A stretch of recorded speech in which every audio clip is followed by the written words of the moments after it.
हाँ, तो दोस्तों जो पाचन तंत्र है उसमें आगे है इसके बाद में आहार नाल के विभिन्न भागों में पाचन। तो देखो आहार नाल के विभिन्न भागों में पाचन। तो दोस्तों आहार नाल का पहला भाग है मुख गुहा। तो मुख गुहा में पाचन पहला क्या होगा? मुख गुहा में पाचन। तो दोस्तों अपन को पता ही है मुख गुहा में एक तो होता है दांत। दोस्तों जो दांत होते हैं ये काम करते हैं भोजन को चीरने और फाड़ने का। ये क्या करते हैं? भोजन को चीरते व फाड़ते हैं। ठीक है दोस्तों, दांत भोजन को चीरते व फाड़ते हैं। ठीक है, तो मुख गुहा में क्या होता है? दांत, और ये क्या है? भोजन को चीरते और फाड़ते हैं। अब जो दांत मनुष्य में होते हैं वो दो बार, मतलब जीवन में दो बार आते हैं। तो इसलिए जो मनुष्य के दांत हैं दो बार आने के कारण मनुष्य को बोलते हैं द्विबार दंती। द्विबार दंती। ठीक है दोस्तों, मनुष्य में दांत दो बार आते हैं इसलिए मनुष्य को क्या बोलते हैं? द्विबार दंती। ठीक है, अब जो मनुष्य के दांत हैं वो भिन्न भिन्न प्रकार के होते हैं, अलग अलग प्रकार के, इसलिए मनुष्य को बोलते हैं विषम दंती। विषम दंती भी बोलते हैं। ठीक है दोस्तों, क्या बोलते हैं? विषम दंती भी बोलते हैं। और जो दांत हैं ये जो क्या है? गर्त में उपस्थित होते हैं, मतलब क्या है? गड्ढे से में उपस्थित होने में जड़ें होते हैं। तो इसलिए जो मनुष्य है उसके को क्या बोलते हैं? ग्रत दंती भी बोलते हैं। क्या बोलते हैं? ग्रत दंती। तो क्या है? मनुष्य में दो बार दांत आते हैं, एक बार तो दूध के और दूसरी बार जो आते हैं स्थायी दांत होते हैं। ठीक है, तो जो दूध के दांत, फिर वयस्क वाले दांत। ठीक है, अब दूसरा क्या है? जो मनुष्य है उसमें भिन्न भिन्न प्रकार के दांत होते हैं। दांतों के प्रकार अलग अलग प्रकार के दांत होते हैं। इसके कारण इसको क्या कहते हैं? विषम दंती भी। और जो दांत ग्रत में पाए जाते हैं इसके कारण इनको क्या कहते हैं? ग्रत दंती भी कहते हैं। ठीक है दोस्तों, तो अब इसके बाद में दोस्तों देखते हैं क्या कि जो दांतों के प्रकार। तो दोस्तों दांतों के प्रकार, अब देखो दोस्तों जो मनुष्य है उसमें चार प्रकार के दांत होते हैं। चार प्रकार के। जो पहले प्रकार के दांत होते हैं ये इनको बोलते हैं इंसीजर। इंसाइजर, कृदंत या कृंतक बोलते हैं। ठीक है दोस्तों, ये क्या होते हैं? जो सामने वाले दांत होते हैं ये करदंत होते हैं। जो सामने वाले दांत होते हैं वो क्या होते हैं? करदंत होते हैं। ठीक है दोस्तों, ये काम करते हैं कुतरने का। उतरने का काम करते हैं। ठीक है दोस्तों, जो इंसीजर होते हैं वो कुतरने का काम करते हैं। ठीक है, इसके बाद में जो दूसरे दांत होते हैं उनको बोलते हैं कैनाइन। कैनाइन या इसको रदनक बोलते हैं। क्या बोलते हैं? रदनक। ठीक है दोस्तों, ये करते हैं चीरने का काम। इसके जस्ट नजदीक वाले दांत। ठीक है, इन कैनाइन दांतों के बाद में तीसरे प्रकार के दांत होते हैं प्रीमोलर। प्रीमोलर जिनको बोलते हैं अग्रचवर्ण। चवर्ण, ये क्या करते हैं दोस्तों? जो भोजन होते हैं उसको क्या करते हैं? जो भोजन को चबाते हैं। ठीक है, ठीक है दोस्तों, चबाने का काम करते हैं। ठीक है, इसी प्रकार चौथे प्रकार के दांत होते हैं मोलर, जिनको बोलते हैं चवर्ण। ये भी क्या करते हैं? भोजन को चबाते हैं। तो इस प्रकार से जो मनुष्य होता है उसमें चार प्रकार के दांत होते हैं। पहला होता है इंसीजर, कृंतक या कृदंत बोलते हैं। ठीक है, ये क्या करते हैं? जो सामने वाले दांत हैं ये कुतरने का कार्य करते हैं। इसके बाद में जो कैनाइन है वो चीरने का काम करते हैं। ठीक है, मांसाहारियों में ये क्या होते हैं? बड़े होते हैं। ठीक है, जिसको रदनक भी बोलते हैं हिंदी में। इसके बाद में प्रीमोलर, अग्रचवर्णक। ठीक है दोस्तों, ये चबाने का काम करते हैं। भोजन को जाड़ बोलते हैं। ये ठीक है, दोनों जाड़ होते हैं। ठीक है, मोलर तो चवर्णक, ठीक है, ये भी चबाने का काम करते हैं। ठीक है दोस्तों, ये हो गया अपना क्या, दांत।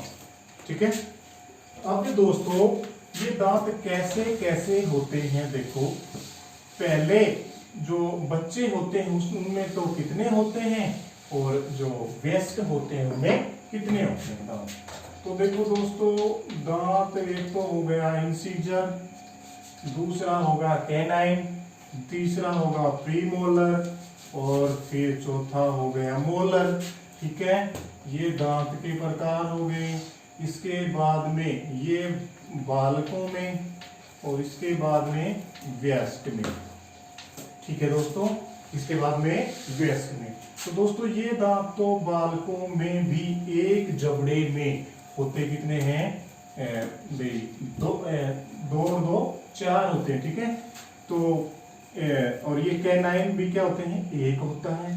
ठीक है, और जो प्रीमोलर है ये होते हैं दोस्तों 0, और ये होते हैं 2, मतलब एक जबड़े के आधे भाग में।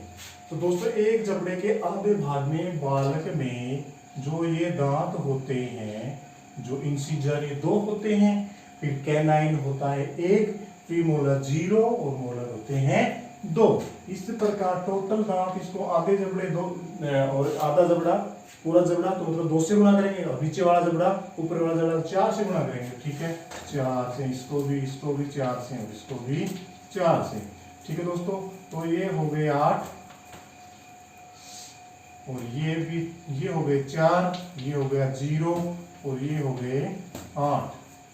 ठीक है दोस्तों, तो टोटल दांत होते हैं कितने, 20 इसमें बालक में।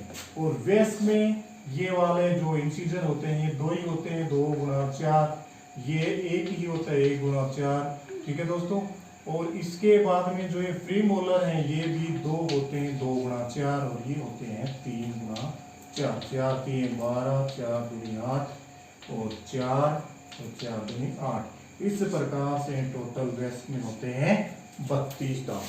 ठीक है दोस्तों, तो जो दंत सूत्र है या दांत वयस्क और बालक में कितने कितने होते हैं, जो इंसीजर होते हैं वो 8 होते हैं, कैनाइन 4, प्रीमोलर 0, मोलर अपने 8 होते हैं। इसी प्रकार वयस्क में 8 कौन से इंसीजर, कैनाइन 4, और जो ये प्रीमोलर है ये 8 होते हैं, और इनसे जो अपने मोलर होते हैं 12। तो इस प्रकार जो बालक है उसका दंत सूत्र होता है दोस्तों 21/02 बटे 21/02 गुणा 2। ये क्या है, ऊपर वाले जबड़े के दांत, ऊपर वाले जबड़े का आधा पार्ट गुणा 2 पूरा पार्ट हो जाएगा, नीचे वाले का आधा पार्ट गुणा 2, इसलिए इस प्रकार कितने हो जाते हैं 20। ठीक है दोस्तों, और इसके बाद में जो ये वयस्क वाला दंत सूत्र होता है 21/23 बटे 21/23 गुणा 2, टोटल हो जाते हैं 32। तो देखो दोस्तों, इस प्रकार से मनुष्य में जो दांत, वयस्क मनुष्य में दांत होते हैं 32, और जो बाल्य अवस्था में दांत होते हैं अपने 20 दांत। ठीक है, ठीक है दोस्तों, ये हो गया दांत। दांतों के कार्य भी पता चल गया, क्या करते हैं दांतों में, दांत जो भोजन को चीरने, फाड़ने, चबाने का कार्य करते हैं। ठीक है दोस्तों, अब जो ये दांत होती है ना दांत दोस्तों, इनकी कुछ स्ट्रक्चर होती है, देखो संरचना कैसी होती है। तो दोस्तों इस प्रकार से अपना जो ये दांत है, इसको ऐसे मान लो, इस प्रकार से अपना दांत है। ठीक है, तो इसका जो बाहरी पार्ट है ये होता है कठोर।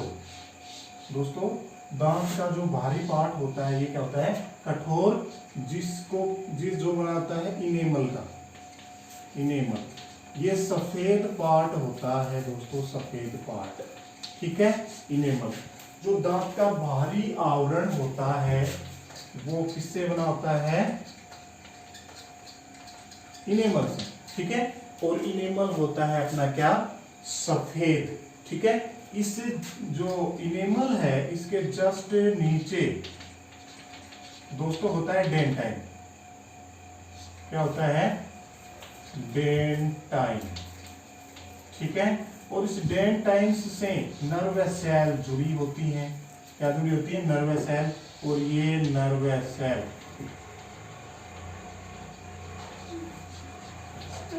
ठीक है, ये नर्वस सेल मस्तिष्क ब्रेन में क्या ले जाती है, मैसेज। जैसे ही अपन तीखा खा लेते हैं, गर्म खा लेते हैं, तो ठंडा खा लेते हैं, तो दांतों में क्या जाती है, झंझनाहट। ये झंझनाहट का पता को ब्रेन करता है। तो ये कैसे, जो इनेमल है इसके जस्ट पीछे जो डेंटाइन पार्ट होता है उससे नर्व सेल जुड़ी होते हैं, जो मस्तिष्क तक क्या होते हैं, मैसेज या सूचनाएं पहुंचाते हैं। ठीक है, ये हो गया अपना दांत। ठीक है, अब इसके बाद में दोस्तों होता है अपना जीभ। मुख गुहा में दूसरा भाग होता है जीभ। तो दोस्तों जो जीभ होती है ये क्या होती है, मस्कुलर है ना, मांसल अंग है ना। ठीक है दोस्तों, ये मांसल अंग कार्य क्या करता है, एक तो बोलने में सहायक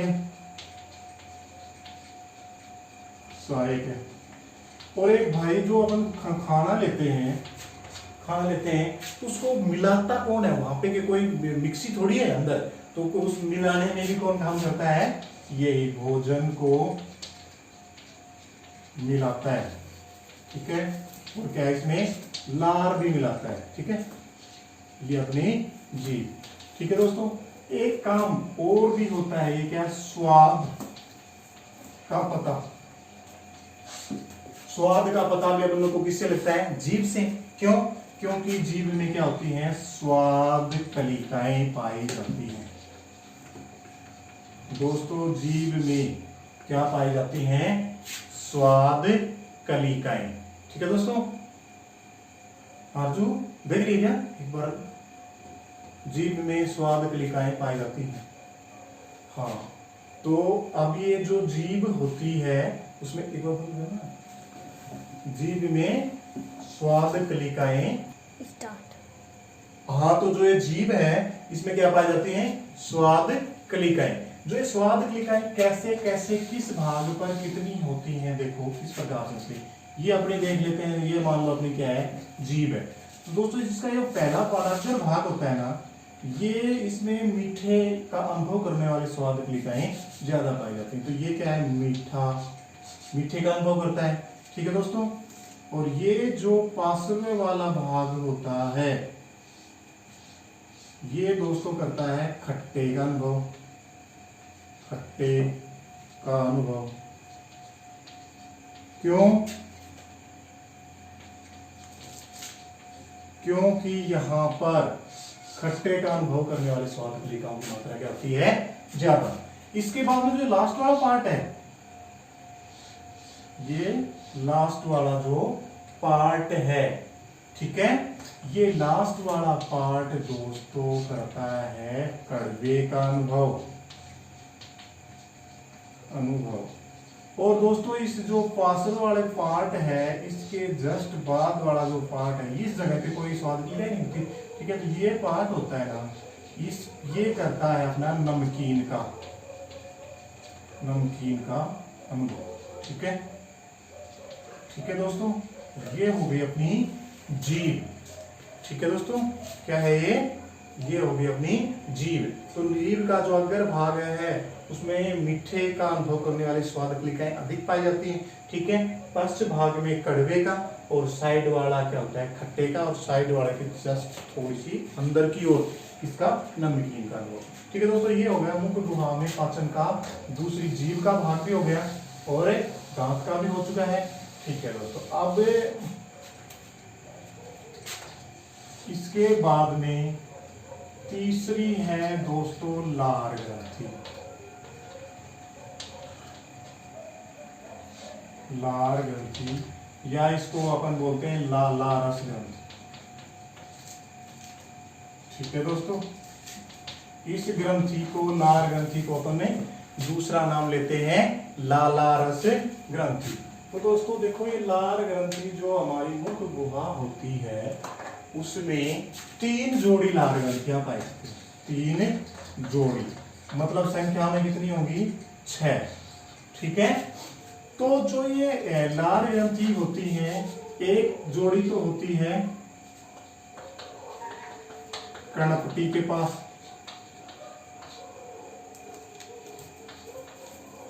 कर्णपट्टी के पास। ठीक है, और एक जोड़ी होती है दोस्तों जीभ के पास, ठीक है दोस्तों। इसके बाद जीभ के पास, और एक जोड़ी होती है जबड़े के पास, जबड़े के पास, ठीक है दोस्तों। जो कनपटी के पास होती है इसको बोलते हैं पेक्टोरल, पेक्टोरल ग्लैंड, ठीक है। जो जीभ के पास होती है इसको बोलते हैं सबलिंगुअल, लिंगुअल ग्रंथि, ठीक है दोस्तों, सबलिंगुअल लार ग्रंथि, ठीक है। जो जबड़े के पास होती है उसको सबमैक्सिलरी, ठीक है, सबमैक्सिलरी ग्रंथि, ठीक है, या सबमैक्सिलर, ठीक है। तो जो ये लार ग्रंथियां होती हैं वो क्या होती हैं भाई, जो अपनी कनपटी के पास होती है उसको तो पेक्टोरल, ठीक है, और जो जीभ के पास होती है सबलिंगुअल, और जो अपने जबड़े के पास होती है सबमैक्सिलरी या सबमैक्सिलर, ठीक है, ठीक है दोस्तों। ये सब मैंडिबल भी बोलते हैं, ठीक है।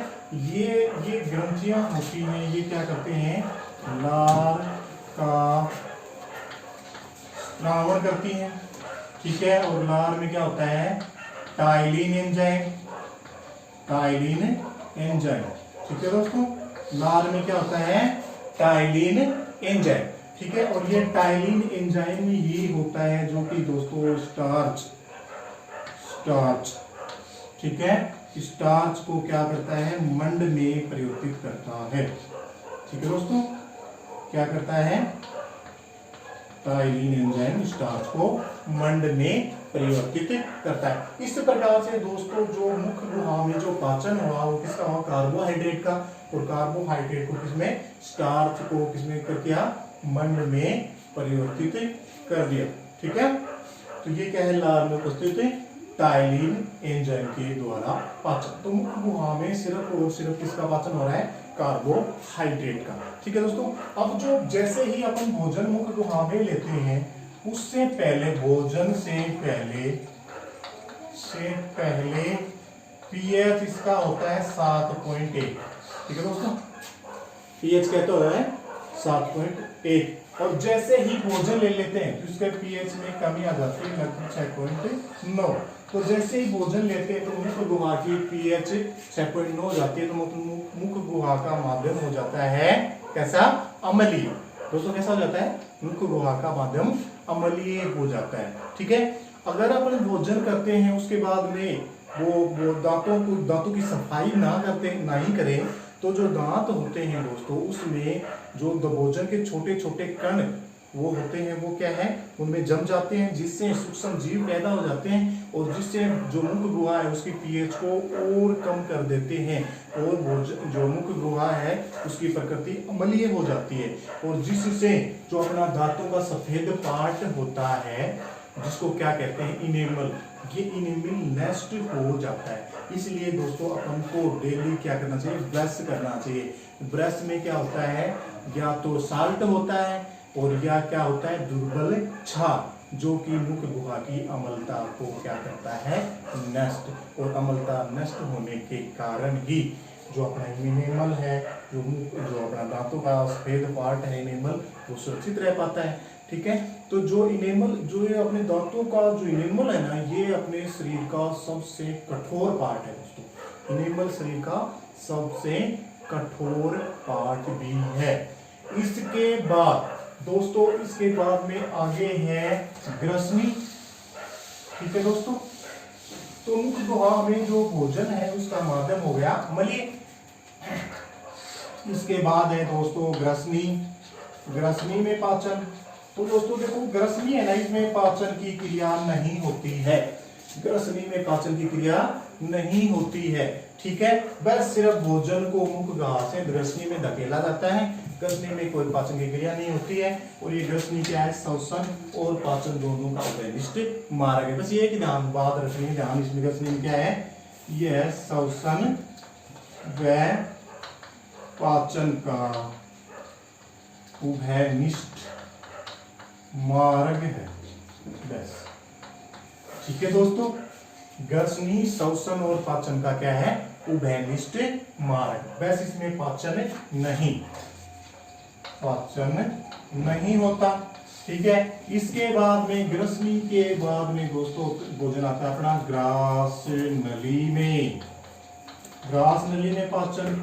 तो दोस्तों जो ग्रास नली होती है उसमें भी पाचन की क्रिया नहीं होती। जैसे ही अमुक गुहा से कहां पे आया भोजन, ग्रसनी में, ग्रसनी से ग्रास नली में आया। बस ग्रास नली में एक चीज ध्यान रखनी है कि ग्रास नली में जैसे भोजन करने वाला यहाँ आया तो ऊपर वाला पार्ट क्या हो जाता है, सिकुड़ जाता है, वो नीचे वाला खुल जाता है। तो भोजन नीचे आ गया, फिर ऊपर वाला सिकुड़ जाएगा, नीचे वाला खुल जाएगा। इस प्रकार भोजन धीरे धीरे धीरे धीरे करके किसमें जाता है, आमाशय में। तो बस ग्रसनी में भी पाचन नहीं होता, पाचन की क्रिया नहीं। ग्रसनी में भोजन का पाचन नहीं होता। और ग्रसनी में सिर्फ क्या क्या होती है, कर्मानुकुंचन गति। ठीक है दोस्तों, ग्रसनी के अंदर होती है कर्मानुकुंचन गति। तो ग्रसनी में भी भोजन का पाचन नहीं होता, ना ही ग्रास नली में भोजन का पाचन होता है। सॉरी, ग्रसनी में ना होकर ग्रास नली में होती है कर्मानुकुंचन गति। ठीक है, सिर्फ मुख गुहा में पाचन हो। अभी तक क्या है, मुख गुहा में भोजन का पाचन। जैसे मुख गुहा में भोजन लेते हैं उससे पहले भोजन का जो मुख गुहा का माध्यम होता है क्षारीय, 7.1 लगभग पीएच होती है। ठीक है, जैसे भोजन लेते हैं तो भोजन क्या अम्लीय प्रकृति का होता है। इसके कारण जो मुख गुहा है उसके अंदर वो मुख गुहा का माध्यम क्या जाता है, अम्लीय। ठीक है दोस्तों, इसके बाद मुख गुहा में पाचन होने के बाद जो भोजन बनता है उसको बोलते हैं बोलस। ठीक है दोस्तों, वो बोलस किस में आ जाता है, अपने जो ग्रसनी में, ग्रसनी से ग्रास नली, ग्रास नली से स्टोमक। ठीक है दोस्तों, ठीक है।